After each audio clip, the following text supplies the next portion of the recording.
السلام علیکم ورحمۃ اللہ وبرکاتہ۔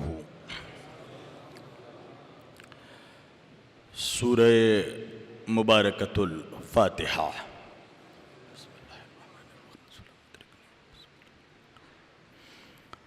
ولا حول ولا قوة الا باللہ العلی العظیم۔ اعوذ باللہ السمیع العلیم من الشیطان اللعین الرجیم۔ بسم اللہ الرحمن الرحیم۔ الحمدللہ رب العالمین۔ الحمدللہ الذی ہدانا لہذا وما كنا لنهتدي لولا ان هدانا اللہ۔ لقد جاءت رسول ربنا بالحق۔ الصلاة والسلام وتحیت والاکرام علی سید اشرف الانبیاء والمرسلین، خاتم النبیین طہ و یاسین، شفیع المذنبین، امام الحرمین والقبلتین،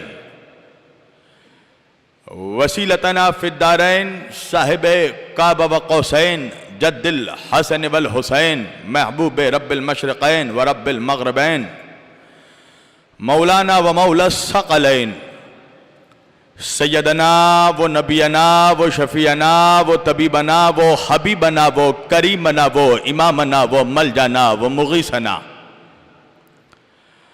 و اولنا و اوسطنا و آخرنا و کلنا، حضور جناب ابو القاسم احمد مجتبی محمد مصطفیٰ صلی اللہ علیہ وآلہ وسلم، وَأَهْلِ بَيْتِهِ الطَّيِّبِينَ الطَّاهِرِينَ الْمَعْصُومِينَ الْمَظْلُومِينَ الْمُنْتَخَبِينَ الْمُنْتَجَبِينَ الْغُرِّ الْمَيَامِينَ وَأَصْحَابِهِ الْمُتَّقِينَ الْمُنْتَخَبِينَ الْمُنْتَجَبِينَ وَلَعْنَةُ اللَّهِ عَلَىٰ أَعْدَائِهِمْ أَجْمَعِينَ من يومنا هذا إلى قيام يوم الدين۔ أما بعد فقد قال الله تعالى في الفرقان الحميد والمحكم كتابه المجيد وقوله الحق، بسم الله الرحمن الرحيم، ولقد زرعنا لجهنم كثيرا من الجن والإنس لهم قلوب لا يفقهون بها ولهم أعين لا يبصرون بها وَلَهُمْ آذَانٌ لَا يَسْمَعُونَ بِهَا أُولَئِكَ كَالْأَنْعَامِ بَلْ هُمْ أَضَلُّ أُولَئِكَ هُمُ الْغَافِلُونَ۔ صدق اللہ المولانا العلی العظیم وبلغنا رسولہ النبی الامین الکریم ونحن علی ذلک لمن الشاہدین والشاکرین والحمدللہ رب العالمین۔ ایک بار دیگر درود پڑھے سب مل کر محمد و آل محمد پر۔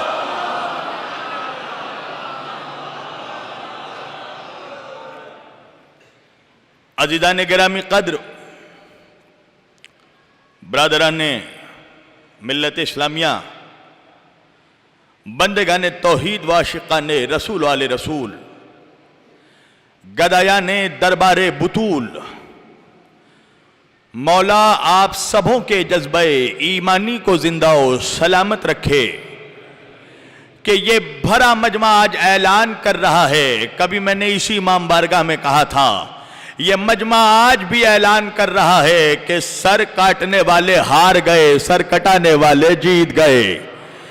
ماشاءاللہ یہ ٹھاٹے مارتا ہوا عزاداران سید الشہداء کا اجتماع، اور اس اجتماع کا آغاز جو ہم نے سن 1441 ہجری کے پہلے محرم الحرام سے کیا تھا، آج وہ اپنے 8ویں مرحلے میں داخل ہو رہا ہے، اور کل انشاءاللہ یہ اپنا اختتامی مرحلہ طے کرے گا۔ عزیزان گرامی، اللہ اور اہل بیت کے شکر گزاری کے بعد آپ سبوں کا شکر گزار ہوں۔ دیکھیے، کل بھی میں نے کہا تھا اور آج بھی وہی بات کہوں گا کہ آپ کلیم پر نہیں کلام پر بولیں۔ میں کل یہاں سے مجلس سے ہونے کے بعد کمرے سے ہو کر میں سیدھے الہ آباد نکل گیا، 5-6 گھنٹے کا سفر کر کے، رات کو وہاں تقریباً 1:30 بجے میری تقریر ہوئی، اور پھر وہاں سے تقریباً 3 بجے کے قریب نکلا ہوں، اور یہاں صبح 7:30-8 بجے کے قریب پہنچا ہوں، اور اس کے بعد کیا کیفیت تھی وہ آپ بہتر جانتے ہیں. سو صحیح سے اس لیے نہیں پایا کہ اگر میں سو گیا تو اس مجمع کو کون جگائے گا. لہٰذا عزیزان گرامی میں اپنی پوری کوشش کروں گا کہ وہ معروضات جو میں آج تک مشیت، حجت اور خلقت کے عنوان پر آپ تک پہنچاتا رہا، آج بھی انشاءاللہ اس کے کچھ سخت ترین مراحل کو میں کوشش کروں گا کہ وہ حل کر سکوں. مسلسل ہم گفتگو کرتے رہے مشیت کے عنوان پہ. میں نے آپ کو ابتدا میں ہی بتایا تھا کہ کائنات کی ابتدا میں مشیت ہے، کائنات کے درمیان میں حجت ہے. اس لیے کہ مشیت نے جب اپنی معرفت کروائی تو حجت کو خلق کیا، اور جب اس مشیت نے اسی حجت سے محبت کی تو اس نے خلقت کو خلق کر دیا. تو کائنات کے انتہا میں خلقت ہے، کائنات کی انتہا کے بعد پھر مشیت بھی ہے، حجت بھی ہے. عزیزان گرامی، اب میں نے گزشتہ کئی روز میں آپ لوگوں کے سامنے عرض کیا تھا کہ اللہ نے کائنات کی خلقت کی تو پہلے جمادات کو خلق کیا، پھر نباتات کو خلق کیا، پھر حیوانات کو خلق کیا، پھر انسانات کو خلق کیا، اور تمام خلقتوں میں ایک خلقت کو دوسرے خلقت پر فوقیت عطا کی، دوسری خلقت پر فضیلت عطا کی. امام صادق علیہ السلام سے جب پوچھا گیا، صلوات پڑھے، تو امام سے جب پوچھا گیا کائنات کی خلقت کیسے ہوئی، تو آج جو تھیوری، ایٹم کی جو تھیوری سائنس پیش کر رہی ہے، امام نے 1200 سال پہلے، 1300 سال پہلے یہ تھیوری بتا دی تھی زمانے کو. امام نے بھی کہا تھا کہ دو جرثومے کا لفظ آتا ہے، یعنی اس کو آپ کہہ سکتے ہیں ہماری زبان میں ایٹم کا لفظ آتا ہے.